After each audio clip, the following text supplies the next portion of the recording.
Alrighty, ladies and gentlemen, we are back with pretty much the second of two videos covering the Skylines latest DLC, the Race Day bundle that includes the Race Day DLC itself, the 8-year radio, which I've covered in part 1. Today, we're going to be taking a look at its two creator packs that got released alongside the major expansion radio stations. And the first of two creator packs that got released for it is called Iconic Brutalism.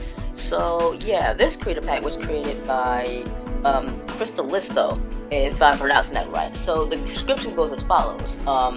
It says that we have to embrace raw, concrete, and unapologetic design with iconic brutalism.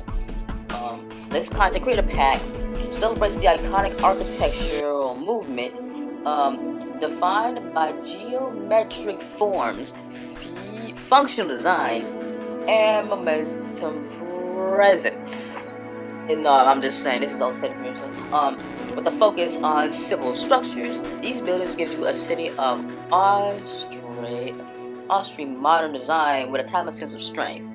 I never thought I'd come across and say, well, I never thought, because, well, the funny thing is that this creator pack contains 18 service buildings. I'm like, holy crap.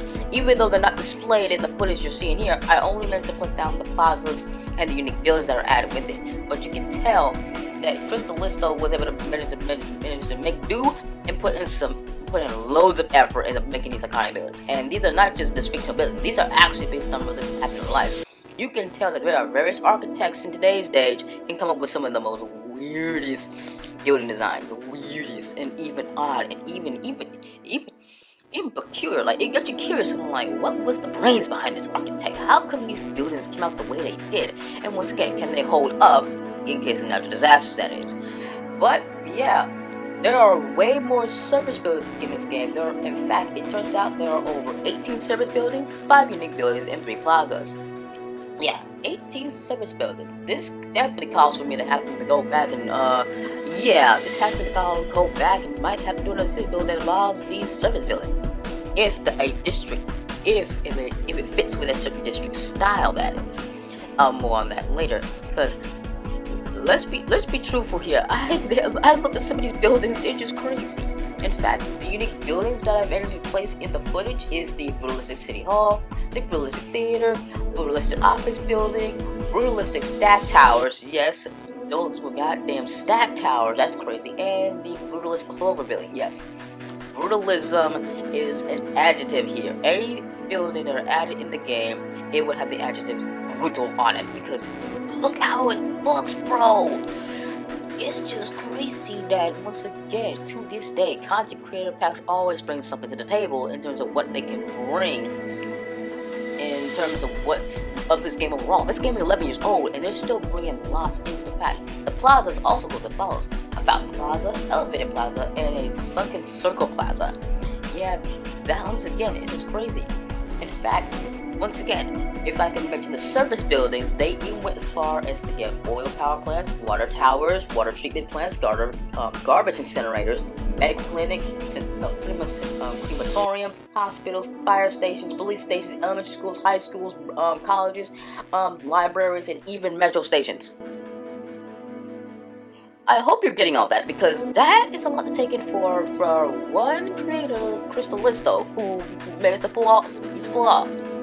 Okay, for this content creator, I salute you, because once again, a lot was packed into this one, man.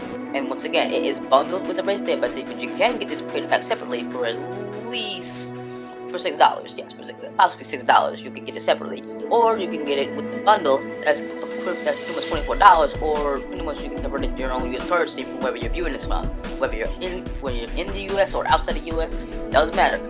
You gotta know what you gotta know, because oh boy, it shows in the assets itself that, oh my god, these are some of the craziest buildings I've seen so far. But we don't know where this game will go for now. It's over 11 years old. But yeah, iconic brutalism speaks for itself, bro. But yeah, oh man, a lot has pretty much gone down, because I even saw it in action. Like, they really, like, the creator went all in on this one. But that's all I have to say about Brutalism. Should you get it? Well, that's up to you to decide if you want to buy it or not. Anyway, on to the second creator pack.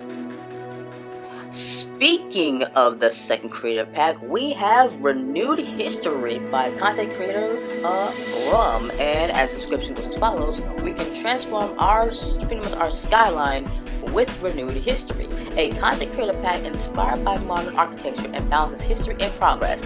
Mesh tradition would function through buildings clad in steel, glass, and concrete.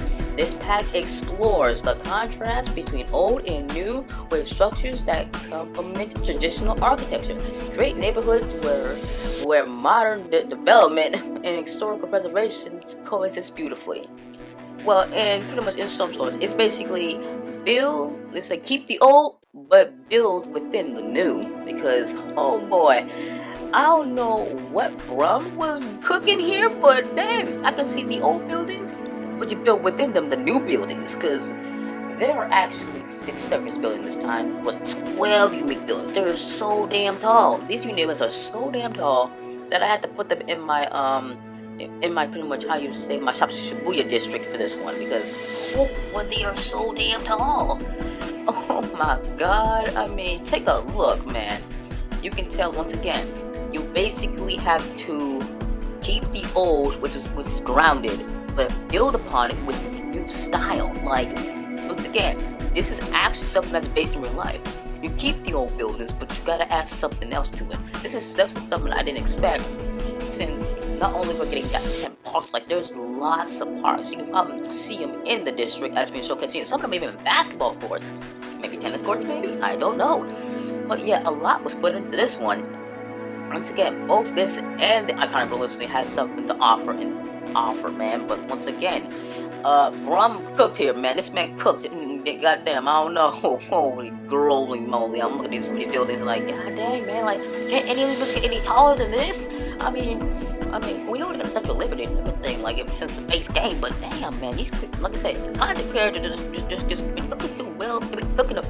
Let me put it like this. And pretty much, and pardon my blabbing of words, but who makes buildings this damn tall? I mean, this is crazy. It's all 100% fictional, but you can get buildings this tall. I'm like, bro, are you sure we're gonna just brush aside the commercial buildings and all that, and just throw these bad boys on here? Because once again, the more unique buildings, the more you feel like you have to start all over. Once again, every time I put out stuff like this, you gotta start all over, or you gotta revise the entire city, or build a new district entirely to put some of this stuff on here, because so much was put into pretty much this pack, man. Like, it's literally said in the description, man. They're basically basically it's the old and new coexisting. But oh boy, I can't believe that we come far with 11 years of Skylines, man. Because once again, the parks, the surface buildings, and the surface buildings, unique buildings, and props. Don't forget the props, because the props are always a good plus. Oh, wait, I can see now that things are starting to light up, because once again, you can tell, man, because I definitely got to see, and as of me recording this, I got to see how they are at night. But you can see that the lights are turned on, man. So once again, you're getting a little glimpse of how these bad boys will look with the lights on. Because, well, I can say without confidence that, oh boy, man, it was going to be wildin' basically going to these DLC packs, man. But I will have to confess to all of you, this and pretty much my overall Race Day DLC review was originally meant for the main channel. But because I have to deal with other stuff, like basically with my B-Stars videos and my Hell of a Verse, Hell of Boss has no hell, that pretty much that this review was meant to be one big review.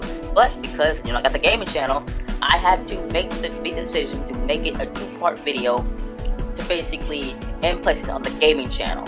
So yeah, because my last major Skylines review was posted on the main channel, which is the Shops of Shibuya DLC. But for this one, I decided to fill in the slots for this week with basically 2 videos that are pretty much already were in the works by the time this DLC, well, the overall bundle came out itself, bro. But I really like how pretty much, bro, it's Crystaloso and Brum brought to the table, and even Tamasmina brought the Race Day DLC and brand new music tracks from the 8-Gear Radio.